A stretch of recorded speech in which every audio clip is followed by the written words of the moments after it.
Go. Take a moment and imagine yourself sitting in the middle of a filled auditorium, anticipating the beginning of an all-time favorite comedic show.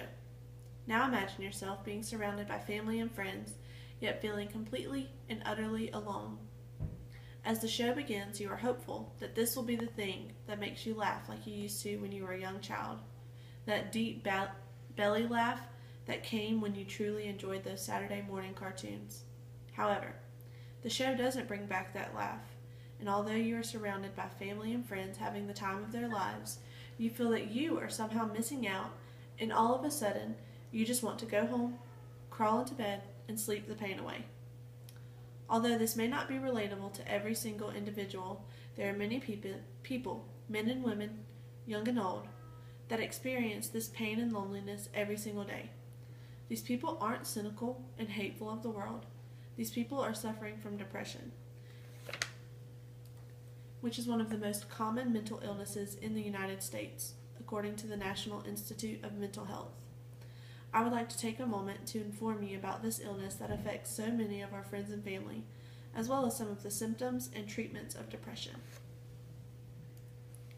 The National Institute of Mental Health defines depression as a disorder of the brain in which areas of the brain responsible for appetite, personality, mood, and behavior are slightly different from those individuals not suffering from depression.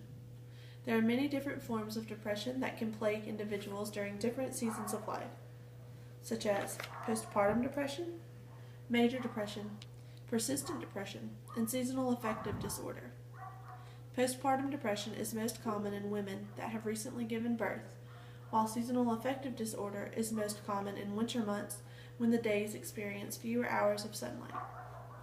And while many individuals might assume that only adults experience depression, there is strong support from the Mayo Clinic and the National Institute of Mental Health that children and teens are also suffering. With the number of individuals suffering from depression increasing every year, the field is quickly growing as healthcare professionals strive to understand more about this illness. Although the fields of mental health are growing, there is still some speculation as to what causes depression. The National Institute of Mental Health suggests that some forms of depression are hereditary. However, an individual may experience symptoms of depression without a family history of the illness. There is also evidence to suggest that hormones contribute to depression. The National Institute of Mental Health states, hormones directly affect the brain chemistry that controls emotions and moods, which may be a leading cause of postpartum depression that many women experience every single year.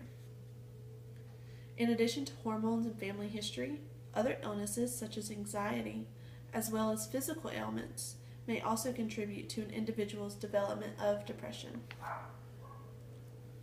In order to become more aware of depression and more understanding, it is crucial to know some of the most common symptoms. Symptoms vary with each individual, as with any disease or illness, and some symptoms are more common to specific age groups than others. For example, young children are more likely to be clingy, while teens and adults are more likely to intentionally isolate themselves from family and friends. Young children are more likely to experience physical aches and pains. Teenagers may sleep or eat excessively, while adults may actually experience a loss of appetite. If you or someone you know may be suffering from depression, you should speak with a doctor. There are various treatment options for depression, such as antidepressant medications, counseling, or a combination of both.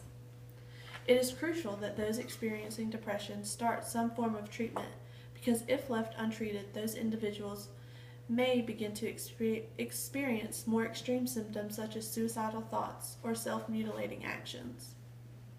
There is an alarming statistic that shows the suicide rate being much higher among white men over the age of 85 years old than any other demographic. This is largely thought to be because men, especially older men, don't want to talk about their symptoms and what's going on with them. However, we need to make it known that it's okay to talk about your feelings and your emotions, because that is crucial to understanding depression. In addition to treating depression with medication and counseling.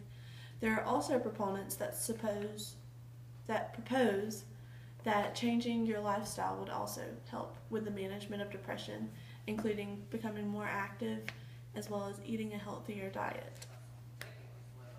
After taking some time to look at the reality of depression, I hope you will remember what we have talked about the next time you hear someone admit that they are having a hard time dealing with the stress of life.